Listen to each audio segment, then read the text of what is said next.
Bonjour à tous, je suis heureux de vous accueillir à ce webinaire où Michel Cardinal et moi-même allons évoquer les projets immersifs de Colas Rail à travers Campus Faire. Donc, dans un premier temps, je vais demander peut-être justement à Michel de se présenter. Très bien, bonjour. Merci de m'accueillir. Donc, je suis Michel Cardinal, je suis responsable d'un organisme de formation ferroviaire qui s'appelle Campus Fer, qui est rattaché à une société qui s'appelle Colas Rail, qui est un des leaders dans la construction d'infrastructures ferroviaires. Et nous formons des personnels techniques qui interviennent pour les travaux ferroviaires, mais également pour l'exploitation du réseau, pour la conduite de train, la préparation de train et pour la sécurité ferroviaire. Merci Michel. Quant à moi, donc, je suis Patrick Jordiquian, président de Spidernet. Et tout l'objet de cette conférence va être d'évoquer les besoins et les approches complémentaires que vous allez amener avec l'immersif au niveau de l'accueil sécurité qui est déjà en place. Donc, dans un premier temps, vous avez, alors au niveau technique, vous avez un onglet qui s'appelle Conversation. Je vous demanderai peut-être de réagir dans Conversation à travers vos différentes questions, puisqu'on pourra les prendre tout au long de ce webinaire. Et de la même manière, il y aura un espace à la fin où vous pourrez aussi remonter un certain nombre de questions auxquelles on répondra avec grand plaisir. Pour commencer, je vais vous poser une question côté présent à cette conférence. C'est de savoir si vous-même, vous avez déjà fait de l'immersif et internalisé un système de production immersif au sein de vos organisations. C'est pour voir si déjà certains ont déjà été dans cette logique de démarche-là ou non. Donc, vous pouvez répondre simplement par oui, non, directement dans Conversation, si vous le souhaitez. Puis, on y reviendra tout à l'heure. Comme ça sera un élément complémentaire. Et en attendant ces quelques réponses, je vais reprendre moi directement avec Michel, et puis je vais lui passer la main sur les enjeux pour eux et pourquoi le choix de l'immersif, Michel. Très bien. En fait, l'immersif, on l'utilise dans un premier temps pour améliorer la sécurité ferroviaire. C'est une barrière de réduction du risque ferroviaire. Et puis, dans un deuxième temps, on en parlera un petit peu plus tard, on l'utilise pour bien appliquer les gestes métiers, bien connaître les procédures terrain pour appliquer correctement les gestes métiers et faire correctement les opérations. Le principal objectif pour l'immersif pour nous, c'est d'améliorer la sécurité ferroviaire. En fait, dans le monde ferroviaire, dans un domaine ferroviaire, le danger est omniprésent. Qui dit danger dit risque d'accident. Et donc, pour prévenir les risques, on est obligé de mettre en place un certain nombre de barrières de prévention. On peut parler par exemple des EPI qui vont nous protéger et prévenir du danger. On peut parler de barrières collectives qui peuvent être des procédures, des cheminements obligatoires, mais la formation au risque ferroviaire est aussi une barrière de sécurité, une barrière de prévention. Et cette formation, si elle est réussie, si elle est efficace, elle aura un facteur de réduction du risque ou de la probabilité d'apparition du risque qui va être important. Et pour améliorer l'efficacité d'une barrière de prévention au travers de la formation, on va jouer sur l'immersive. L'immersive va permettre de répondre à deux contraintes qui correspondent à ce que l'on souhaite lorsqu'on veut apprendre. Apprendre, c'est comprendre et mémoriser. Eh bien, l'immersive va nous permettre de mieux comprendre et de mieux mémoriser. On pourra mieux comprendre, d'une part, en sollicitant les trois sens qu'on utilise en pédagogie, à savoir la vue, on est immergé, l'ouïe, on nous parle directement, mais aussi ce qu'on appelle le kinesthésique, c'est-à-dire on va pouvoir choisir les bons gestes métiers, agir sur les bons équipements, choisir les bons déplacements. Donc l'immersif va nous permettre d'améliorer cette compréhension. Et puis il va aussi nous permettre de mieux mémoriser. On va se plonger dans un environnement que l'on va vivre, et quand on vit une situation, on la mémorise mieux. Merci Michel. Alors je parlais d'axes complémentaires à ce que vous avez déjà en place. Donc j'imagine qu'il y a déjà un parcours qui existe au niveau de l'accueil sécurité. Et l'immersif a été vu comme justement quelque chose qui va augmenter certains axes, en particulier pour la rétention d'informations et l'immersion dans l'environnement. C'est bien ça, hein? Oui, tout à fait. La formation est obligatoire pour pénétrer sur une emprise ferroviaire. Et donc on va trouver des formations obligatoires avec des modules très communs à tous les chantiers ferroviaires ou à toutes les zones ferroviaires, mais il va y avoir également des modules spécifiques à chaque chantier. Nous allons voir tout à l'heure un exemple où on va être sur la construction d'une ligne de métro en région parisienne qui va durer plusieurs années, et donc ça va être un chantier mobile, et sur chaque zone du chantier, il va y avoir des risques différents. Donc on va expliquer au travers de l'immersif et préparer la venue de tout intervenant sur le chantier au travers de l'immersif pour qu'il soit équipé et qu'il soit prévenu des risques et ce qui va permettre d'améliorer la sécurité. Très bien, merci pour ces informations et ces explications. Michel, je crois que tu as prévu, parce qu'en fait, vous avez déjà généré un certain nombre de contenus, d'en présenter 2 sous forme d'exemples, parce que ça permettra aux gens de se projeter un petit peu sur les natures d'expériences. Oui. Est-ce que tu veux qu'on lance l'une d'elles? Oui, ben on peut lancer.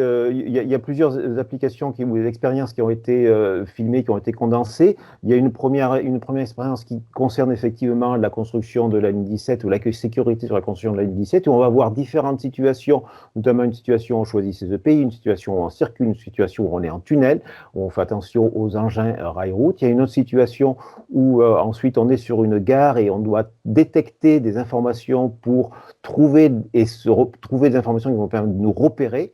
Et puis il y a un troisième exemple où on est en cabine dans une locomotive et on va expliquer comment ça se passe et quelle est la procédure à suivre. Donc en fait, ce que j'indiquais, c'est que on va voir dans cet extrait énormément d'éléments qui vont nous permettre de montrer tous les avantages de l'immersif. Ici, on choisit des EPI. On va voir qu'une fois qu'on a choisi les EPI, on peut afficher des informations de type schéma ou symbole qu'on utilise généralement en formation présentielle. Donc l'immersif cumule des éléments immersifs plus des éléments présentiels. Ensuite, sur l'autre extrait qui est celui-ci, on est sur une zone de grutage, donc on vit la zone de grutage, on précise la zone de danger et on doit identifier les éléments qui sont en situation de danger. Ici, par exemple, un agent qui ne porte pas de gilet vert et qui n'a pas lieu d'être dans cette situation. Ce qui est intéressant ici, on le voit à plusieurs reprises, c'est qu'on pose aussi des questions. Donc les questions, ici ce sont une évaluation dite formative. Tout au long de la formation, on va poser des questions pour ancrer les connaissances. Et là aussi, on reprend des éléments que l'on trouve en présentiel, qu'on cumule aux avantages de l'immersif. Ce cumul fait que la formation sera plus efficace, la connaissance sera plus ancrée et mieux comprise.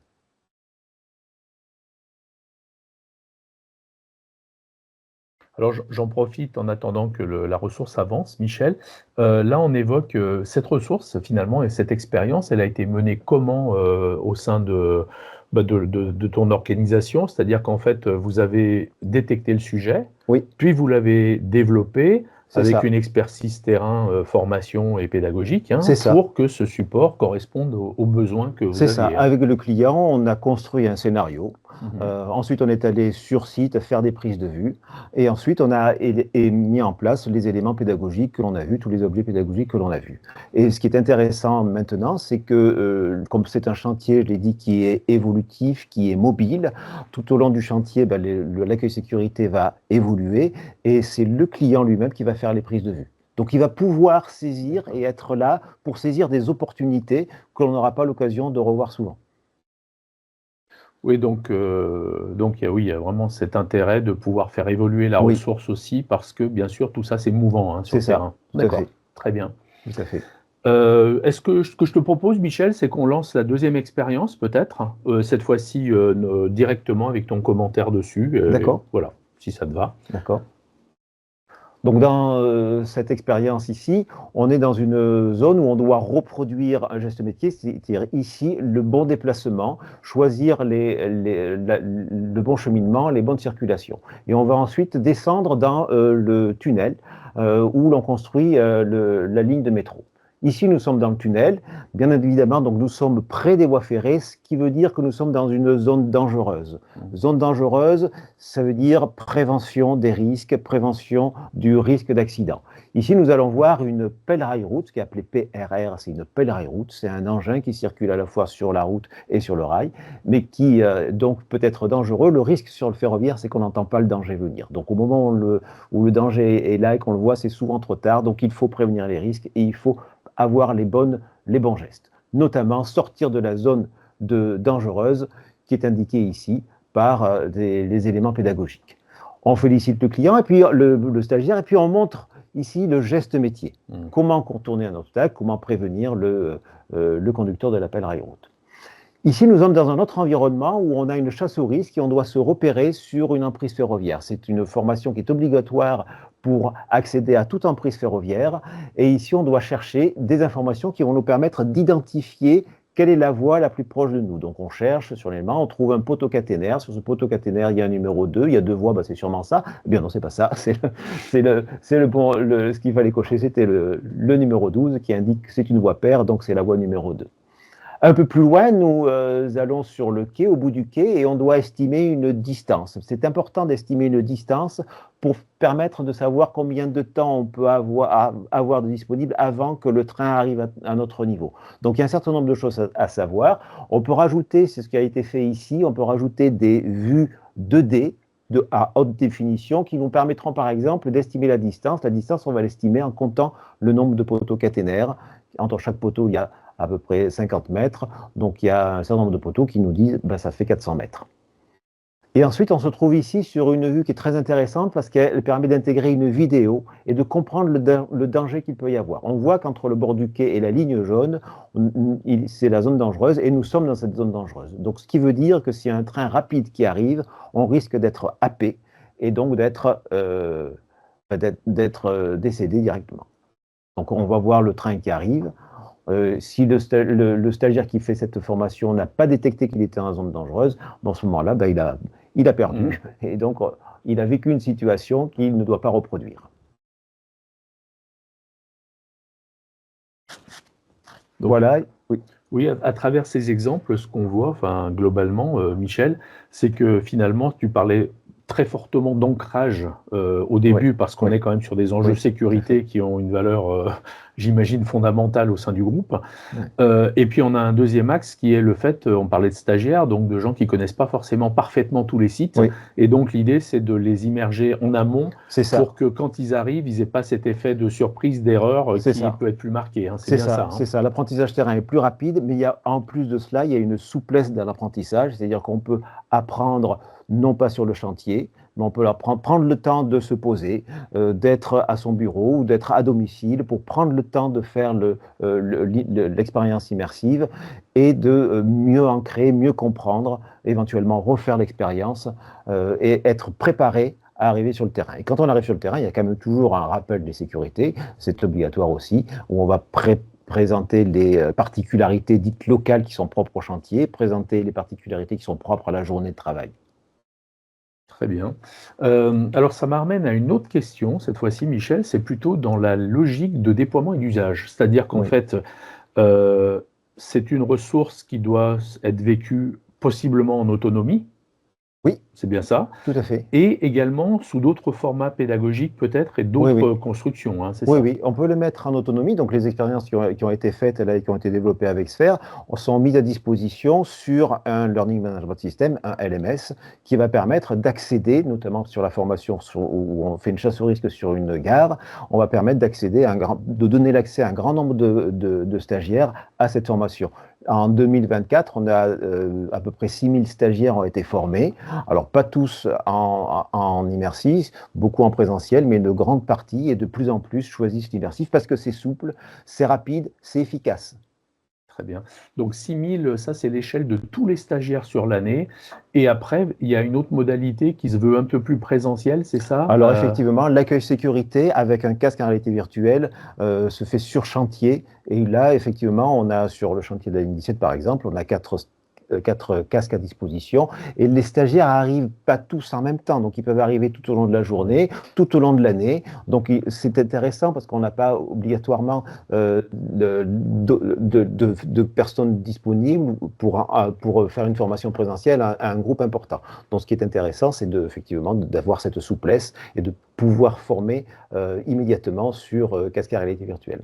Oui, donc un des gros avantages, donc, c'est aussi de pouvoir répondre en fait à des besoins qui sont différents dans le temps par rapport au nombre de stagiaires et la manière dont ils arrivent sur le site, c'est-à-dire est-ce qu'ils ont eu le temps déjà de voir la ressource auparavant, ou est-ce qu'ils arrivent et il faut qu'ils la voient puisqu'on est dans du réglementaire. Hein. De toute façon, il faut qu'ils la voient, ils ne peuvent pas travailler s'ils ne l'ont pas vu. Alors, si on dit réglementaire, j'imagine que de ton côté, ça veut dire aussi, Michel, des besoins en tracking et en capacité de montrer que ces gens ont fait les choses. Oui, tout à fait. Donc, alors en LMS, j'imagine qu'il n'y a pas de problématique particulière puisque là, vous avez les retours de traces, etc. Comment ça se passe aujourd'hui et comment tu vois les déploiements dans le futur, sur le terrain cette fois-ci Oui, plutôt? alors effectivement, quand c'est un LMS, donc en 360, il n'y a pas la traçabilité est parfaitement gérée par le LMS. Après, pour l'aspect casque virtuel, bah, c'est l'animateur qui va mettre à disposition les casques à réalité virtuelle, qui va observer les résultats. Chaque expérience se termine par un quiz avec un score obtenu, et si le score minimum n'est pas atteint, la formation n'est pas validée. Il doit la représenter. Donc, il faut trouver des solutions qui vont permettre d'enregistrer ce tracking, de valider la formation de façon à attester que la personne a réalisé cette formation. Tout se passe bien s'il n'y a pas d'accident, mais s'il y a un accident un jour, on va vérifier que cette formation a bien eu lieu et que la personne qui a suivi cette formation a validé cette formation. D'où l'importance de la traçabilité et Oui. de l'historique. Et donc peut-être pour compléter ce que dit Michel, dans le cadre de, notre partenariat et de ce qu'on travaille ensemble, on avait eu une conférence il y a quelques jours sur les déploiements, sur site en fait avec des réseaux locaux. C'est un peu ce qu'utilise aujourd'hui, directement Michel lorsqu'on est en situation terrain. Oui. C'est-à-dire qu'il y a on va dire une connexion locale qui est menée avec un Wi-Fi local qui permet de gérer l'expérience. Et potentiellement, ça va permettre dans le temps aussi de pouvoir avoir les données de tracking qui pourront remonter soit à travers un dashboard ou possiblement avec un XLS qui pourra être étudié. Donc ça, c'est assez important aussi parce que ça permet de se retrouver dans des contextes où peut-être l'accès web n'est pas forcément évident tout le Oui, temps. Et puis d'autres, j'imagine, Michel, où pour autant, il faut quand même avoir une traçabilité par rapport à des besoins d'audit dans le temps ou tout de à fait. tous ces aspects que tu évoquais. Tout à fait. Alors, effectivement, je souligne l'avantage énorme que représente la solution que nous utilisons, qui permet de faire fonctionner l'expérience immersive avec un casque sans réseau Internet. Or, sur le ferroviaire, on intervient sur des zones blanches parfois où il n'y a aucun réseau, et c'est un avantage énorme qui nous permet d'aller où on veut, quand on veut. Il suffit d'avoir juste une source d'énergie électrique. Michel, cette fois-ci, peut-être là, on a parlé un peu des natures d'expérience. J'imagine que tout ça, ça a été lancé, ça va continuer à évoluer avec des sources d'inspiration. Oui. On parlait un petit peu en off avant le démarrage du webinaire d'un événement que vous avez eu en début de semaine et qui avait été source d'inspiration par rapport à d'autres sujets qui ont ouvert d'autres Oui, champs, hein, c'est bien tout à ça? fait.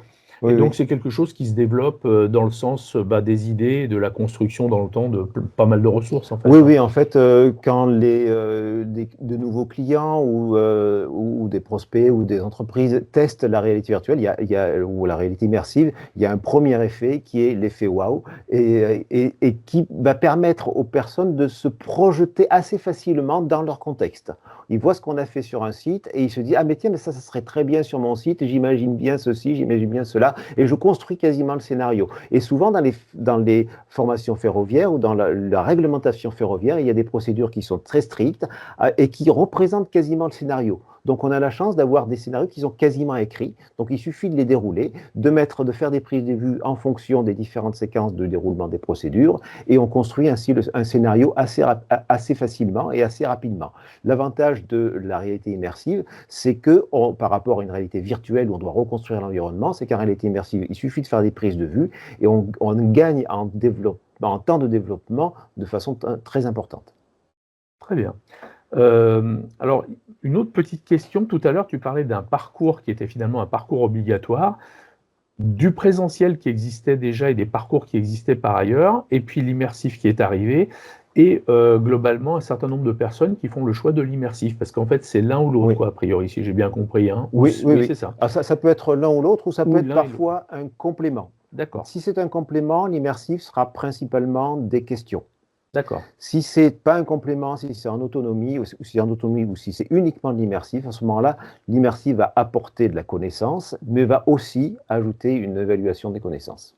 Et donc pour rebondir un petit peu sur ce que tu dis là, donc tu me disais tout à l'heure, tu nous disais que, un certain nombre de gens avaient fait le choix de l'immersif. Oui. Donc, est-ce que tu as déjà des premiers retours terrain enfin justement de comment ils appréhendent ça? Comment ils s'y retrouvent? Et est-ce que tu as des retours vraiment significatifs sur, l'intérêt, sur comment ils vivent ces expériences? Oui, oui, les retours sont globalement très, très positifs. On n'a jamais eu de soucis de connexion, de rafraîchissement des images, donc ça se passe très, très bien. Et tous les stagiaires qui ont utilisé l'immersif sont très satisfaits. Ça apporte, de la souplesse. de la simplicité d'utilisation, il y a très peu de contraintes techniques et ça améliore aussi l'efficacité. Souvent, on croit que passer une formation du présentiel à digital réduit en efficacité, mais en fait, ça améliore l'efficacité. Donc, on gagne sur plusieurs tableaux, le coût, le temps de développement, l'efficacité, la souplesse et l'efficacité de la formation. Bon, très bien. Donc, bah, c'est intéressant d'avoir effectivement ce retour et j'imagine que plus le temps va passer, plus tu vas avoir des retours précis des apprenants Oui, et bien sûr, le catalogue sera peut-être un peu plus large aussi, donc ça, tu auras des retours encore plus significatifs dans le temps, ce qui est toujours intéressant parce que nous, c'est quelque chose, bah, c'est toujours bien d'avoir vraiment des retours terrain parce que oui, c'est oui. les gens qui vivent, on est dans l'immersif, donc ils vivent ces expériences. J'avais une question sur toi, de ton expérience et de ce que tu as vécu sur cette année, parce que maintenant ça fait une grosse année, hein, que Oui, c'est vous ça, ça avez fait démarré. un petit peu un an, oui. Est-ce que tu as, par rapport à notre auditoire et plus largement des gens qui ont peut-être passé le pas déjà au démarrage, mais qui n'ont pas encore industrialisé, est-ce que tu as des conseils de bonnes pratiques que tu as trouvées toi, qui font que le fonctionnement a été fluide et qui t'ont permis d'évoluer et d'avancer, assez bien? Ou, de la même manière, si tu as des choses qui sont liées à des petites erreurs, Oui. des choses qu'il faut éviter et cetera? Enfin, tu vois, Oui, oui, voilà, bien sûr, comment tu oui, as oui. vécu cette Oui, oui. année? Non, parce ce qui est intéressant, c'est que, on se rend compte que mieux le scénario est écrit et mieux l'expérience sera réalisée et mieux elle sera et plus elle sera efficace. Donc la rédaction du scénario en amont, elle est très importante. On se met bien d'accord avec le commanditaire sur ce scénario, mais souvent le scénario, on s'inspire des règles existantes, de la réglementation existante, des modes opératoires et on part et on construit ce scénario. Et ensuite, une fois qu'on a construit ce scénario, ben, on va pouvoir établir les prises de vue. Et les prises de vue vont nous permettre de saisir des moments peut-être uniques.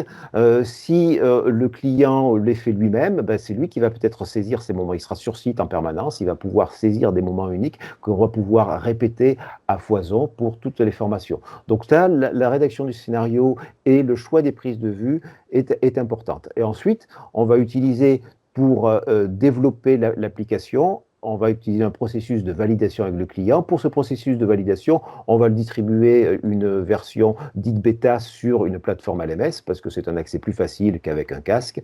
Et une fois que c'est validé sur LMS, on pourra, si le client le souhaite, le mettre en place sur un casque à réalité virtuelle. Très bien. Donc là, on parle process. Donc pour toi, c'est vraiment très important d'avoir bien imaginé le scénario au démarrage Oui, pour que les choses soient claires, pour que j'imagine le tournage soit adapté aussi dans la foulée oui, sur le oui, oui. terrain.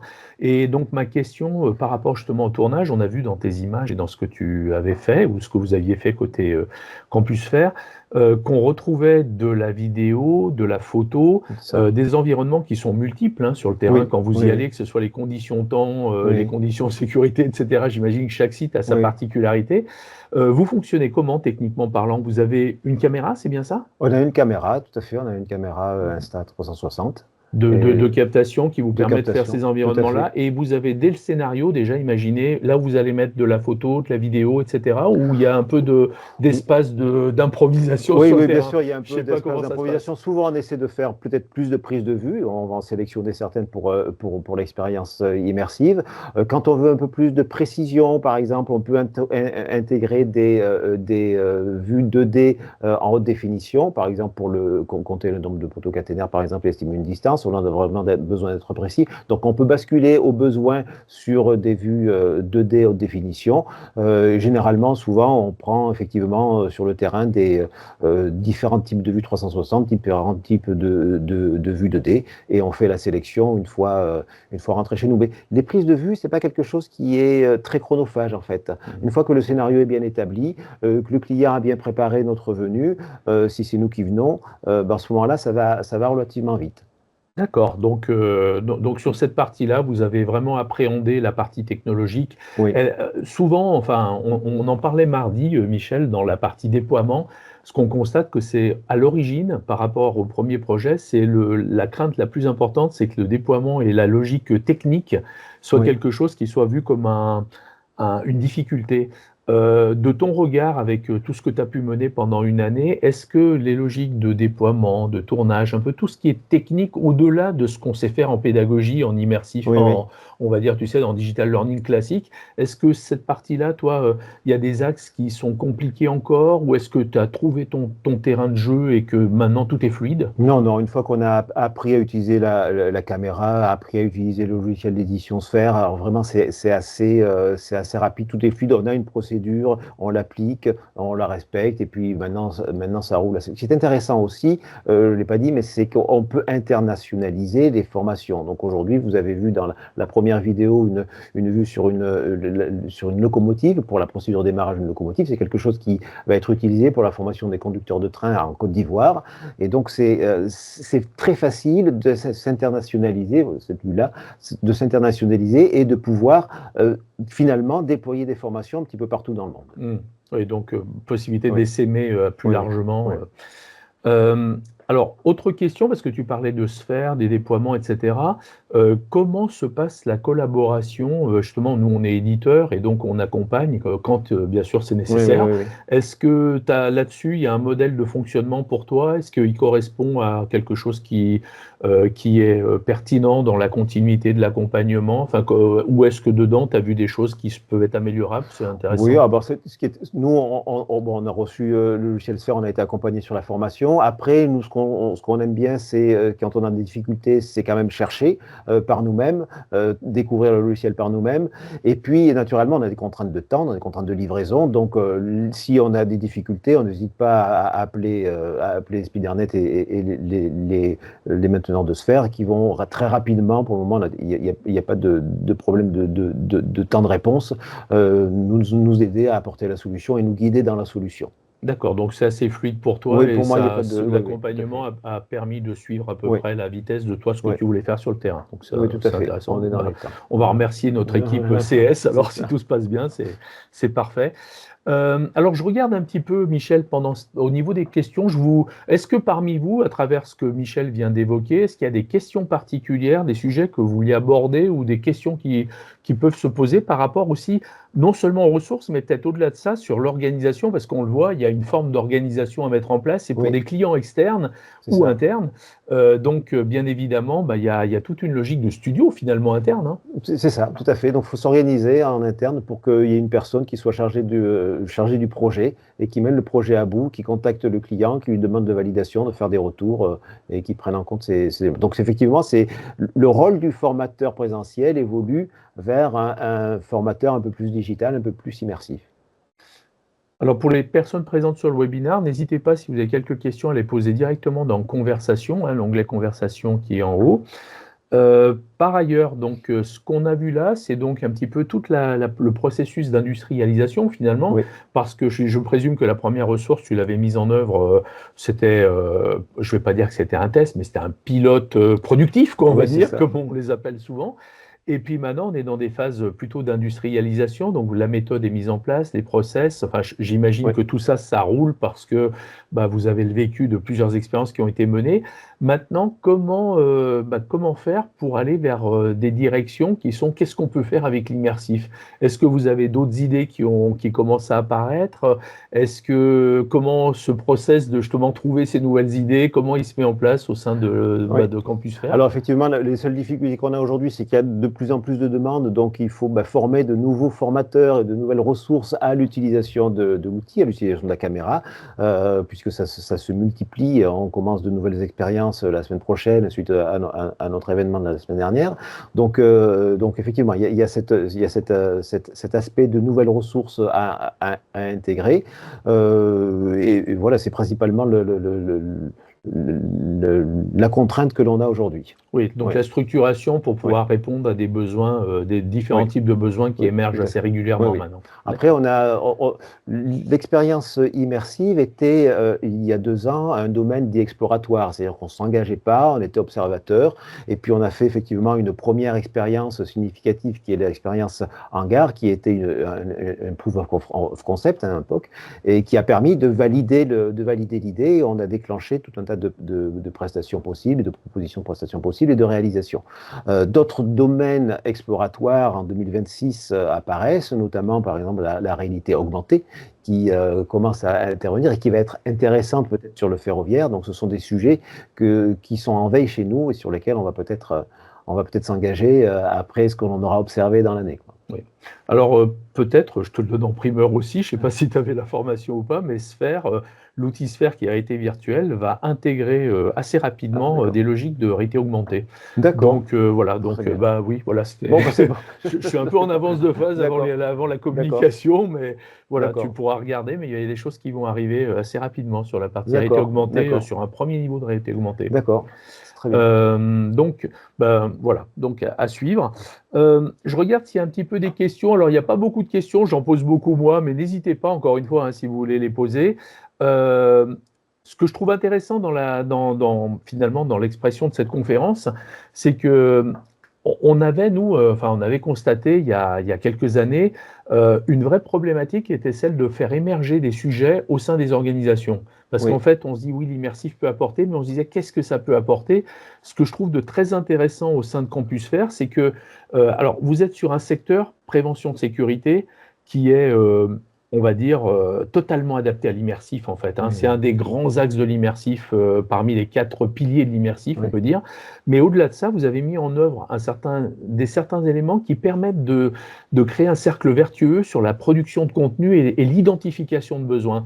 Et ça, je trouvais ça très intéressant de le mettre en œuvre parce qu'il y a beaucoup d'organisations qui cherchent encore à se dire comment on passe d'une phase où on a fait un pilote à quelque chose où on va essaimer plus largement. Oui, mais effectivement, en fait, il faut faire tester l'immersif. Tester l'immersif, c'est souvent l'adopter. Donc, c'est pour ça que souvent, je me déplace en France chez des clients avec mon casque et ma petite box. Ça suffit de fonctionner, ça suffit pour faire tester et pour convaincre. Oui. Oui, donc c'est aussi, tu viens, toi, en tant qu'ambassadeur, on va dire. Alors, Michel, on a une question. Merci beaucoup pour cette question. Alors, c'était, avez-vous des difficultés sur la validation de formations réglementaires en immersive learning? Non, nous n'avons pas eu de difficultés sur la validation puisqu'on s'appuie quand même sur des réglementations officielles, donc des textes réglementaires officiels. On s'assure que ces textes réglementaires soient respectés naturellement et ça fait partie du processus de validation. Si par exemple on filme quelqu'un qui n'a pas ses EPI corrects lors de la prise de vue, on ne va pas accepter cette prise de vue. Alors peut-être pour répondre aussi en complément, Johan, sur la partie réglementaire, donc là, ici, il n'y a aucun problème particulier, on le voit là. On sait que par exemple, sur des logiques d'habilitation électrique, etc., où on doit faire, là, pour le coup, ça ne donne pas la logique d'un certificat comme on peut l'entendre au niveau réglementaire, parce que le réglementaire n'a pas encore transformé les usages de l'immersif et les possibilités ou les limites. Donc, il y a certains sujets sur lesquels c'est plus complexe, surtout quand on rentre dans une logique de faire des opérations. Mais là, en l'occurrence, pour vous, par rapport à ce que vous faites, c'est très largement suffisant en temps de certificat. Tout à fait. Et ce qui est intéressant avec l'immersif, c'est que les formations au risque ferroviaire, qui sont donc obligatoires avant de pénétrer sur une emprise ferroviaire, ces formations doivent obligatoirement avoir des mises en situation. Donc, avant, on allait sur le terrain, et les mises en situation se faisaient sur le terrain, mais quand vous avez 6000 stagiaires à former sur un an, amener des gens sur le stagiaire, c'est trop compliqué, c'est très difficile, voire impossible. Et l'immersif est reconnu comme valant expérience terrain.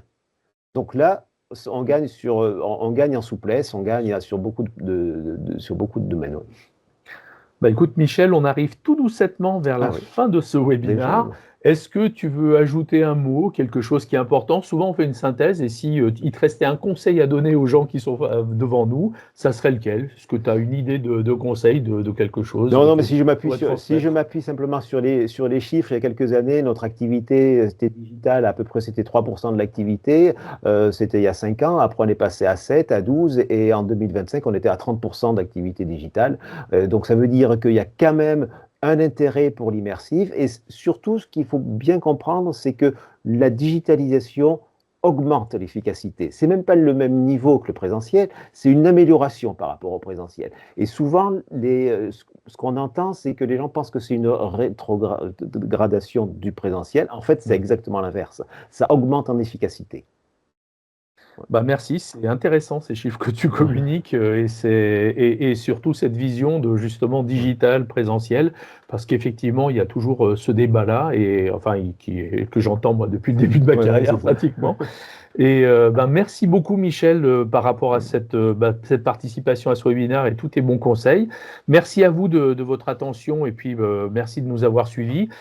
Prochain webinaire pour Horizon Learning Immersif, c'est cet après-midi, enfin cette fin d'après-midi même, à 17h avec Pascal Perrin de l'École des métiers d'Orange. Et là, on va parler drone et diagnostic sur des pylônes avec une logique aussi C'est de mise en intéressant. œuvre dans l'organisation et puis ben, bien évidemment d'un certain axe un peu technologique avec des complexités aussi terrain, comme pour toi D'accord, d'ailleurs, par rapport au parfait, fait que c'est sur les sites. intéressant. Merci à tous et merci à la Merci, régie. Et puis désolé du petit contretemps tout à l'heure. Et puis on vous souhaite une très bonne journée à tous et on va vous laisser là.